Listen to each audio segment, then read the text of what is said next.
Welcome to the ArmChair GM's Podcast with your hosts Dylan Simpson and Chris Ruback. Well, Chris, how about that first line? Pretty crazy stuff we're seeing, eh? Well, I mean, they've proven they like to play with each other. In the on the ice, in the locker room, whatever analogy you want to use, but they seem to be getting along. They're playing some pretty high octane hockey, and it's really fun to watch. Yeah, and they're finally getting recognized by experts and other teams and experts from around the league. It's pretty exciting to see, and we'll get into all that in a little bit here. Yeah. But today we're going to start, as we always start, with a recap of the games this week. We played Arizona and Edmonton and Colorado. So you want to start with the Arizona game? Arizona, I mean, what do you want to say? It was Friday night against Arizona. They normally don't play Arizona on a Friday. It's usually on a Tuesday. So that was kind of a weird dynamic. I feel like the score should have been more like, I don't know, 6, 7. Yeah. And you know what? I like to give credit where it's due. Like, obviously, I'm not an Arizona fan or anything like that. Yeah. But I like to give respect to opposing players when they're really fucking good. Yep. And this Karel Vejmelka kid, Yeah. I don't think he's a kid. I think he's like 26 or something. But rookie goalie out of I almost said Phoenix, out of Arizona. Yeah. Glendale. Just amazing. The stuff, the saves he's making with pretty much the worst defensive team in the league, if not the second worst defensive team in the league in front of him. Yeah, he's them in games. It's crazy. And you're right that game should have been 6 or 7-2 for us, and yeah, I think so. Kept it at 4. So yeah, it was one of those ones. We didn't really run away with it as far as the goal. So I was actually kind of getting nervous, to be honest with you, because those are the teams that Calgary notoriously will kind of hang back and not play their A game and wind up losing in overtime or something like that. And so, absolutely, they do tend to not play very well against the shitty teams for some reason. Yeah, I mean, look at 2 weeks ago against Buffalo, 1-0 in OT. Buffalo, Montreal, like the teams we're losing against usually are not the good teams. Exactly. But that kind of bodes okay for playoffs, I guess, because that means we'll play well against the playoff teams, in theory. In theory, right? I mean, I felt like we just narrowly beat Detroit, even though it was 3-0. I mean, that one should have been 4-0 out of the first, or 5-0 out of the first. But yeah, no, it's as long as they're not doing that whole play to the competition type concept that we've grown to despise from Calgary, which they still do it on occasion this year, and you can tell it just really, really frustrates Daryl. Yeah. And it's funny, those are the only games he doesn't really yell and scream about. He doesn't really yell and scream in the media, but it's the ones he doesn't criticize his players on when they play shitty against a shitty team. He only criticizes them when they've won a good game. It's weird. Yeah, he's definitely got that concept where if he's not talking about you, that means he doesn't necessarily care for you. You know what I mean? If he's kind of ripping you a little bit to the media, it's because he expects more from you and knows you have more. Yeah, it's weird for a coach, anyways. I think. Yeah, I think so too. So yeah, I mean, that game was entertaining. I watched it. It was all right, but it was a Arizona game. Why am I saying Phoenix? Anyways, I mean, it's an easy mistake. Yeah, I mean, they don't even play in Phoenix; they play in Glendale. Yeah. But anyway, I mean, they're going to be playing in a community center here soon. So yeah, so weird. And then on to the most exciting game of the entire season, probably for a lot of people. Yep. I'll be honest, that game drove me fucking nuts. the Oilers game where Yeah. we won 9-5 off of 9 even strength goals and letting them have 3 power play goals. Yeah. It was very exciting and entertaining. I'll give it that. But it's man, those games drive me insane, and I'm not the coach. Well, yeah, I mean, it's funny. We brag about getting 9 goals there, which is obviously a great achievement. Other than the fact that their goaltending is horrendous, has been for a long time. Their defense is horrendous, has been for a long time. So we should be scoring. What my biggest worry on that, or you're right, the penalties and the fact that they scored 5 on us. That's just it, right? Markstrom's had a tough goal. Yeah, that first goal that they scored, like Evan Bouchard, I think, shot it from the with like 20 seconds in or something like that. Just screen shot. Markstrom didn't really have a chance because he couldn't see it, and I'm willing to put that one away as a nothing goal, whatever. But the rest, like that, even if you put that one away, it's still 4 goals. That's right. And 3 of them are on the power play. So it's tough to fully come down on Markstrom for it. Defensively, both sides, the game was horrendous. Oh, it was really bad. Yeah. Until the third period, I think Calgary really stepped up in the third period, and I'm assuming at least one garbage can went flying in the intermission in the or something. Yeah. I don't know if he through Mangiapane, maybe, who knows, but yeah. So it was exciting, obviously, especially for primetime Hockey Night in Canada Saturday night. Who doesn't want to see 14 goals combined? Like, that's unreal. Maybe he had Monahan come down from the press box and deliver a really monotone speech, and it just bored them to death, and they really decided calmed it down. They wanted the game to be boring from now on. Fair enough. Whatever works. If it works, let's move forward with it. They could have used that same pep talk on yesterday playing against Colorado. At 2-1, both or all 3 power play goals, I believe. We could only score 5-on-3. Darcy Kemper's made 90 out of the last 91 saves he's had against us. It's absolutely insane. Yeah. It's crazy numbers. Completely not sustainable. I think that I don't think that Calgary should have specifically won that game, but I do think that game could have easily been a little bit higher scoring than it was. Yeah, I agree. If not for Kemper and Markstrom, honestly, like Markstrom played really well too. Yeah, and man alive, like Colorado's a scary team. They have two of their best guys not even playing in that game, and their captain and their alternate captain, their top line center and right winger or left winger, whatever Landeskog plays nowadays. They're 2 biggest leaders. Like, yeah, absolutely. Yeah, they're a scary team. They really are. Daryl's right when he's that whole whoever plays them in the first round is going to be a waste of 8 days. Like, that's I agree with that 100%. They're a scary team. I do think if we played them right now in a best of 7, I do think we'd probably make it more like a 5 or 6 game, maybe 7 if we're lucky, but probably 6 would be my guess. We'd probably lose, but we'd make it competitive, and I do think we'd get blown out a couple times, but I think so too. I think we'd be on the receiving end of a couple of low scoring 2-1s, 3-2s kind of thing. But running the chance of being blown out, when that top line gets hot, it's tough to contain them. Yeah. I was it's funny because I was listening to Jared Bednar, who's the coach of the Avalanche, talk at the on the post-game show.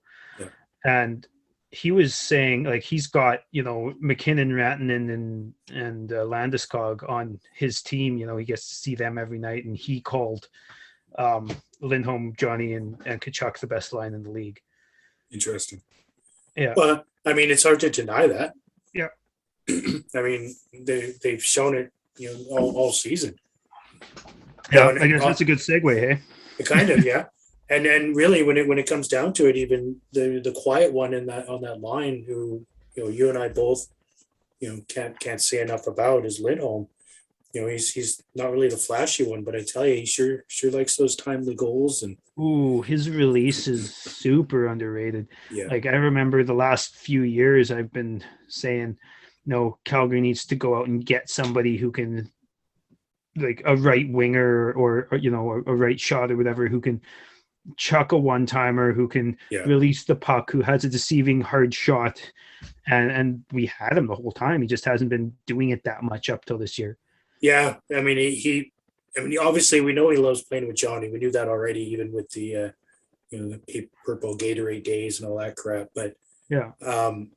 yeah, I mean, he's in his element. Him and Kachuk really do well together. They're both really good at containing things down low and fighting for the puck. Lindy's really good at finding soft areas, and Kachuk is really good at. So, yeah, Kachuk is really good at like circling behind the net and keeping the puck and drawing defenders in towards him, Yeah. which lets Lindholm find that soft area, Yeah. offensively and be able to score. And Johnny can just do whatever the fuck he wants, generally speaking. Like and he's so tough on the puck this year, which is really fun to watch. Like he his back checking, like he's and as Sutter keeps saying, that he's one of the best checkers on the team, right? Sutter said he is the best checker on the team. And obviously when you first hear it, you're like, come on, but then when he explains it, you're like, no, he's right. He's always hard on the puck on the back now, right? He was never like that before. The amount of turnovers he's caused, like it's amazing to watch. And between him and Lindholm, and like Kachuk does it too, but between him and Lindholm, the amount of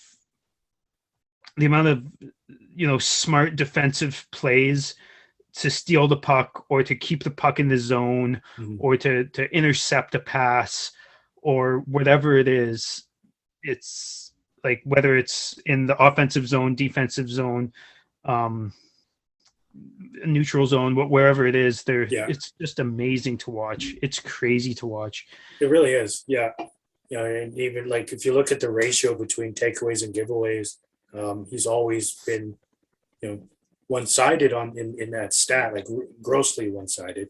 Yeah. Which normally comes down to the fact that he has the puck more often, right? That's generally how the giveaway stat comes about, right? Absolutely. But this year it's more even. He's still more giveaway than takeaway, but it's closer, which is still good. Is he still, or is it? Yeah. I'd be interested to know that. I never actually went and looked at those stats, to be honest. So according to hockeyreference.com, he's sitting this year at 69 giveaways and 37 takeaways. Okay. Huh. It seems like it's more takeaways, but still, like it feels like it to me too. Which, oddly enough, it's really not even as close to his top season for takeaways, which I find that hard to believe. Yeah, me too. And another thing I've noticed with him though is his willingness to engage in puck battles. And like we all know he's a small guy on the ice. Mm-hmm. He's 5'9" or whatever. He's not incredibly big. And watching him get hit, watching him get slashed and pushed around scares us fans a lot of the time. But watching him go in there, he had a couple last night that really scared me. Yeah, but at the same time, watching him get in there and go after it and forecheck and get into the dirty areas, it is a reason why the whole line is thriving, right? Like you can't have one guy floating, and this team does. Like Johnny has been a floater in the past, and this season there's been no floaters on that top line. No, exactly. When we were talking earlier before the show, and we threw out the plus minus stat that normally is just kind of a meh type stat that people don't really read much into. But I mean, when you have one of the three on that line, the lowest plus minus is 42 out of the three. Johnny and Lindholm are tied. And that's what, third or fourth in the league? Yeah. Yeah. And Lindholm and Johnny at 49, like plus 49. Like, holy shit. That's insane. That is actually insane. Yeah, especially when you take away the fact that the special teams are not in that stat. Like that's 5-on-5 only. That's unbelievable. That is an elite defenseman's career plus. Right. Yeah, absolutely. Like Matthew right now, career is sitting at 70 plus. Johnny Matthew Tkachuk, yeah, same with Johnny, sitting at 70. Lindholm, if you want to get right down to it, his career is 11. And I actually misspoke there on the career on Johnny and no, it is career for that. That's unreal. That's great. Yeah, Lindholm, for some reason they break it down into 5-year, 4-year, and I see. Yeah, 5 years with Carolina, minus 70. 4 years with Calgary, plus 81. That's Lindholm. Okay, yeah, that makes sense why they'd split that up. yeah, that's incredible, that turnaround. So going into some stats here. Yeah. Tkachuk, we'll just start. I can't believe I'm saying this, considering his stats, but at the bottom of the first line with Tkachuk, he's got. I'm going to do a little bit of a comparison with all these guys of their, career highs in certain stats and whatnot. So Tkachuk's career high in goals was with 80 games played. He had 34 goals, and that was in 2019. Mm-hmm.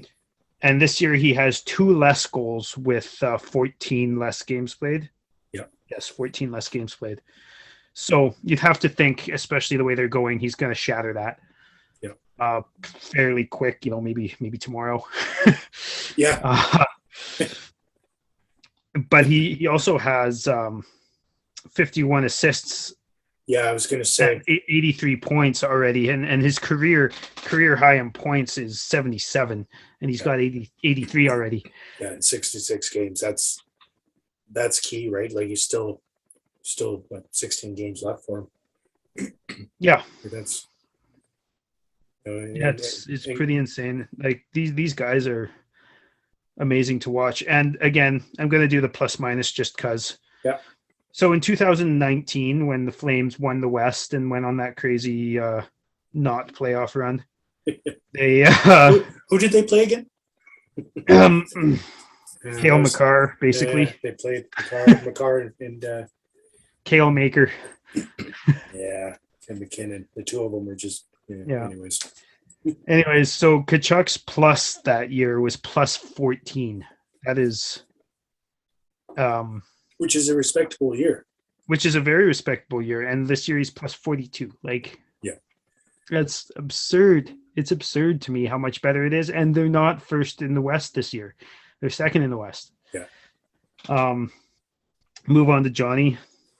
He's got 6 less goals, but again, it's 2019. I'm comparing it to.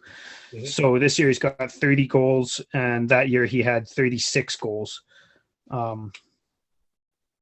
But again, he's got 16 games left to get 6 goals and 9 points, because he's got 90 points right now, and his career high is 99. So, do you think that still keeps him up at night? That 99?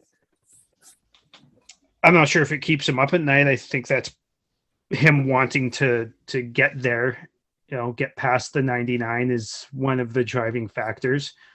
Behind his season, and other driving factors probably being contract and coach and winning and all that type of stuff. Winning sure feels good.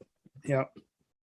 And that year in 2019, Johnny was a plus 18, which was his career high up until this year, which is 31 pluses higher at 49. Yeah. Which is just, again, I don't like using this stat very much, but it's undeniable. There comes a point where plus minus is undeniable. Yeah. And when it's 49, it's pretty undeniable. Yeah, it really is. Yeah. So I'll go on to Lindholm, and for the first little bit of his career, he didn't play a whole bunch of first line in Carolina. They kind of kept him down. I think they were trying to mold him into Backlund kind of a player, not into Backlund, but into more of a defensive specialist, because they had Aho and all those guys. Yeah. So he never, his career highs are in Calgary. And again, it's 2019, shockingly enough. Right. And he's shattered all of his career highs already. Yeah. So in 2019, he had 27 goals. This year, in 15 less games played, he's got 34, which is 7 more goals already. Yeah. And he had 34. He has 34 assists this year. He had 51 assists that year. Yeah, it's funny, right? When you look at his points, like this year, he's 2 over point per game. Where he finished 2019, he was 3 under with 78. So he's got 16 games to get 10 points, which you have to think is doable for the kid. Yeah, I think so. But here's an interesting thing. His career high plus minus, I'm pretty sure it was in 2019 as well. Yeah. But his career high in plus minus was plus 30, which is remarkable, right?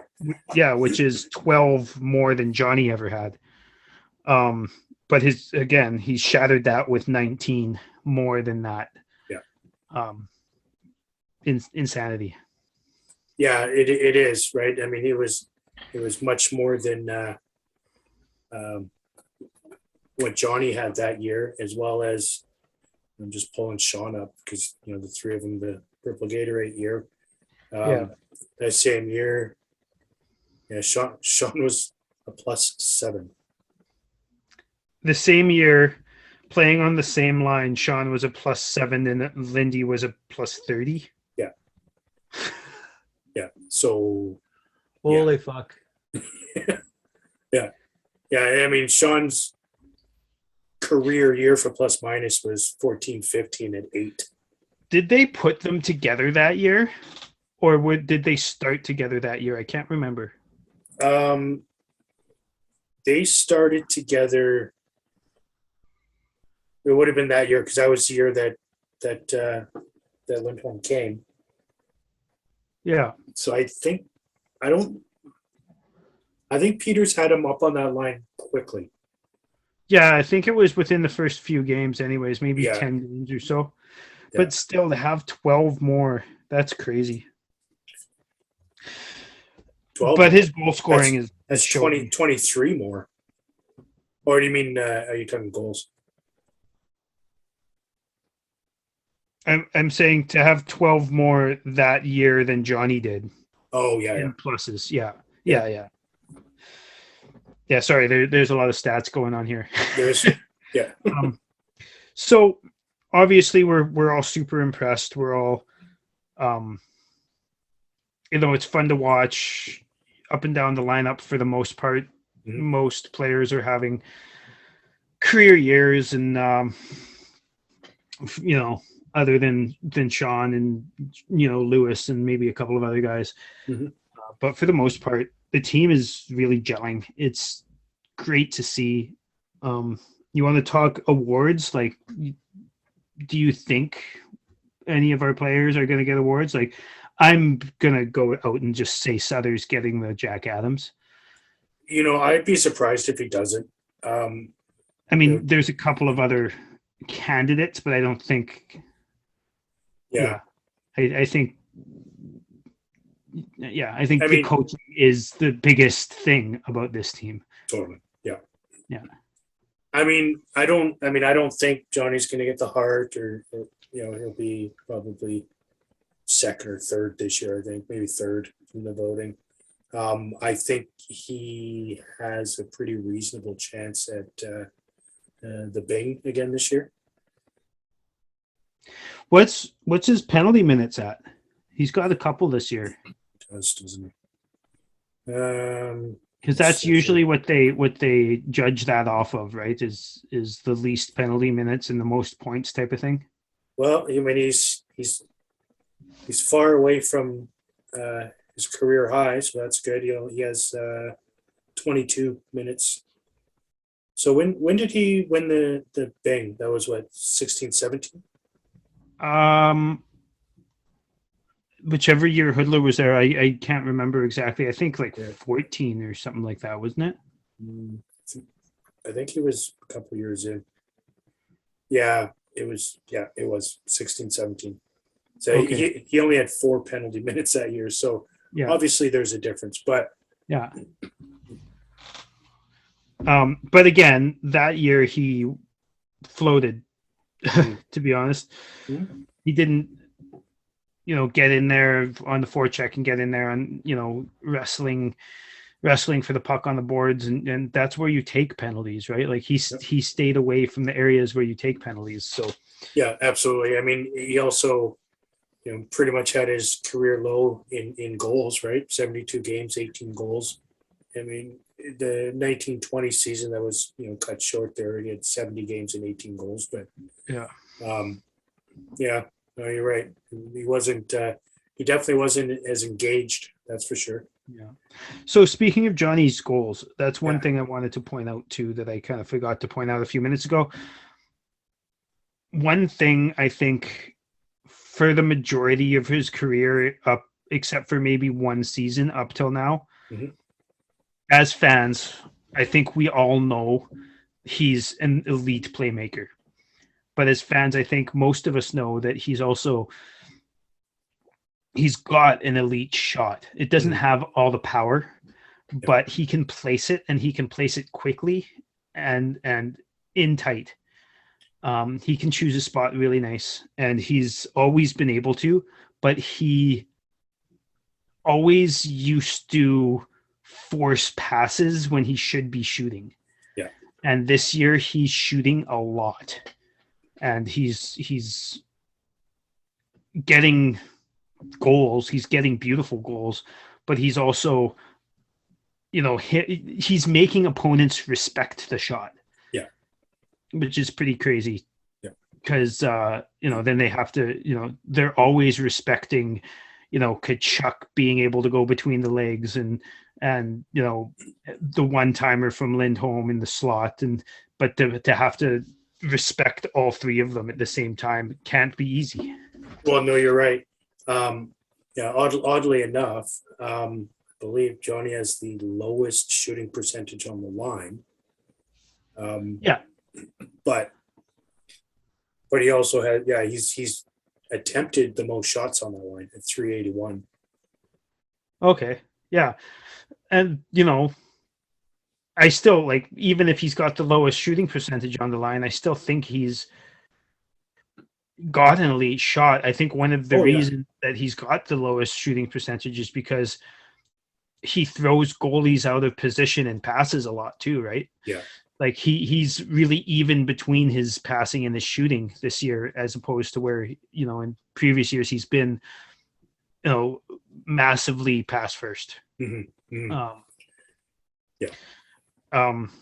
That's just that's how I look at it. I know that, throughout the years I've never actually put a hole through my TV, but I've probably almost put a hole through my TV, dozens of times, yelling at the kid to shoot because he just holds on to it, and the goalie will be down and on the other side of the net. And then he'll pass it. Yeah. It's like, but he doesn't do that this year. No, he's driving the play, but he's also he's taking it to the net, which is nice. Yeah. He goes in, he comes back out. He goes in, he comes back out. But obviously his vision on the ice is unbelievable. Oh, that Shillington goal against Edmonton. Yeah. I don't know if Shillington was yelling or if Johnny knew he was there or not, but to have the vision and the ability to go through like 4 guys' skates at the same time, all in tight like that, and right on Shillington's stick for an open net, like. Yeah, it was gross, right? Like it was just, it was crazy. And in that game, he had so many, like 5 assists, right? Like 5, I think 4 of them were primary. Yeah. And just amazing assists. Like we were talking about him being more willing to use his muscle, right? He set up Lindholm. They were both in the slot. I can't remember which Oiler it was, but he was roughing Johnny up and cross-checking him from behind a little bit there. And from his knees, like Lindholm was only like 3 feet, 4 feet away from him. But he was like half on his hands and knees, half crouched, like being roughed around by the other guy. And he still got the puck directly to Lindholm's stick for the goal. Like, kids doing good. Speaking of Lindholm, switching back to the trophy gears, what are you thinking about him and the Bergeron Award? You know what? He has to have top 3 consideration, in my opinion. I think really top 2 consideration. And I've been listening to a lot of podcasts and watching a lot of videos and stuff of fans of other teams and beat writers of other teams and stuff like that. And they're a lot of people are starting to come around to Lindy for that trophy. Yeah. He deserves it. The Selke, yeah. Yeah, he really deserves it. I mean, I just love how he, I don't know, he doesn't get the press. He doesn't get the coverage. He just quietly goes about his day. And, there'll be a game or 2 where, he doesn't score. He's not even on the sheet really. But just everything he does on that ice, I think it's great. I really do.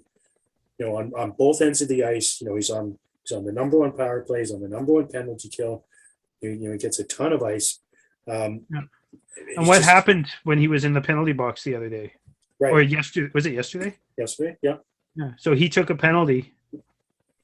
He scored fucking right quickly. Away. Yeah, right away. Yeah. Right? Like he is so important in every aspect. He touches every part of the game. He's elite at intercepting. He's elite at just taking, takeaways. He's elite at positioning and defensively and offensively. He's got a crazy elite shot like we were talking about earlier, and the chemistry between the 3.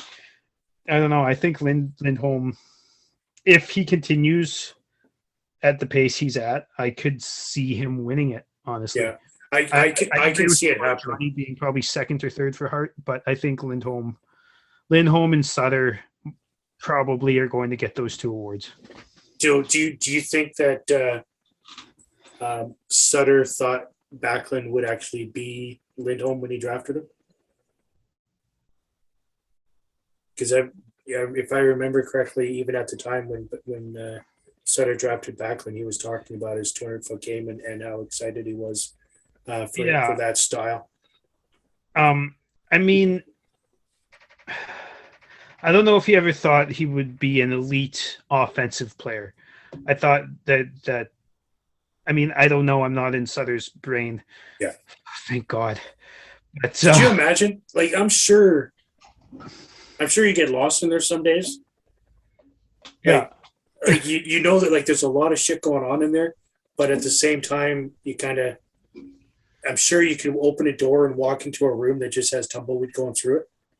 Yeah. And you see it even in his interviews. Like, he'll just kind of go, it's like, yeah, he's in his tumbleweed room. And then boom, out comes some crazy shit. Some gold though. Like he spaces out, and then when he comes to, it's like he's met whoever he needs to meet to who puts the most brilliant thing in his mind, like some like taking feathers out of cushions, fucking gold shit. It's great. It's great. So some of those satirism videos on YouTube are they're fantastic. For sure. I could watch those for hours. Yeah. And like I listened to the Athletic podcast, and Haley Salvian does them a lot.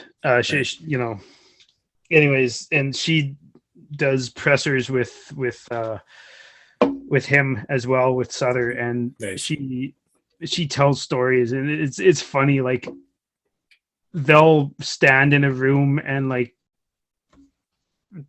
all of the reporters will all stand in a room and kind of like take imaginary bets on who's gonna get it. It's fucking hilarious. Nice. That's awesome. Yeah. That's awesome. Yeah, I agree with you on Lindholm on the Selke. I mean, he's even his like you said, his takeaways, he's got 48 to 32 giveaways. He's got 18.5% shooting percentage this year. So he's scoring at a high rate as far as his shots are concerned. He's at 53.4 in the faceoff circle this year, which oddly enough is his fourth best season of his career. He had two really good seasons in Carolina for faceoffs, and then he came here and he's kind of struggled the last couple of years, anyways. But and by struggling, I mean 49.3 and 51.4. So it's not like not bad. I mean, he's no Johnny Gaudreau, who was at 100% this year, by the way. Just so you know. Yeah. 1 for 1, baby. Speaking of guys you wouldn't expect to be winning faceoffs, Kachuk has won He's got a ton. A lot of faceoffs. Yeah. And he gets a lot of them because every time Lindholm gets thrown out, Kachuk gets in there, right? Yeah, he's at 52.8%. How many faceoffs has he taken? Like 60? No, not quite. What do we got here? 36. So that's, to me, that's enough of a, enough of an example to say it's a real number, right? Right. It's not like he's taken 5. He's taken, 36, and he's over 50% as a guy who probably never really took faceoffs in his career until, the end of last year. Yeah. I mean, 16, 17, he took 23, 17, 18, he took 17, and then it dropped off drastically after that. I'm trying to figure out. Well, I guess he was playing with Backlund, and who else was on the line? Yeah, would have been, right? Or Mangiapane, maybe. Mangiapane, yeah, I think they would put Mangiapane in over him, right? Yeah, because last year he had 7. The year before was 4 and lost all 4 of them. That's probably when they decided to get him off that off that train, right? But do we have any other guys on the team? Like, I think if the Norris was what the Norris should be, then Tanev would win it every year. But right. It's not, so he won't. He won't even get. He won't even He won't even be top 50, right? Yeah, which is fine. I mean, I don't think. Yeah, I mean, everybody else is kind of bounced around on their lines, right, between the second and fourth, or second and third, anyways. Markstrom could be right after Shesterkin. He's not going to beat Shesterkin, no, but he could be second. Oh, God. Think so? Yeah, I think so. Second, maybe third. I don't think he's farther than third, though. I mean, he's nowhere near the top for any stat, other than shutouts. Right, other than shutouts, which, according to Sutter, is a full team stat. Yeah, well, it is. It truly is. Yeah. Yeah. Mm-hmm. Yeah. But no, I do think that he's second or third. But we're allowed to disagree on some things. We do on occasion, right? Normally, we go out back and behind the tool shed and kick your ass, which is fine. Yeah. I don't hit you in the face. I don't want You're to. losing it in your old age. I don't know whose ass you're kicking, but you might want to apologize to them because I'm okay. Yeah. Yeah. Why are you hitting me? Who are you? Yeah. And why is it not hurting at all? Why? Come on now. Guns like this? Are you kidding me? Okay, well, with that. Yeah. I mean, that's a great place to wrap it up, isn't To it? wrap it up, let's try and make this episode not 2 hours long. Yeah. Sorry about the last one. Apparently, when Dylan and I start talking, we can carry on. So we're gonna try and fix that for the future. Yeah, I think I was 4 beers deep last time, and this time I'm 1.5. So Yeah. So there you go. So that to me is 30 minutes, 40 minutes, right? perfect. Yeah. Love it. Well, guys, let us know what you think about Lindholm for Selke, Johnny for Hart, Sutter for Jack Adams, and Markstrom maybe for the Vezina. Let us know what you think in the comments down below. Remember to like, subscribe, share with your friends, let people know, and join a Facebook group. And please, any constructive criticism, we're more than happy to take and put into consideration, because we want to make this great. Yeah. And, Even if it's not constructive, right? I mean, we have pretty thick skin, so whatever, bring it on.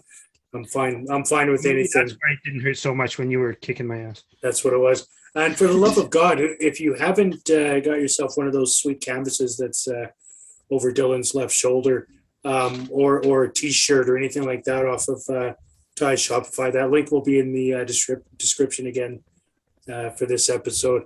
I think he just came out with a new T-shirt for DeFoley, didn't he?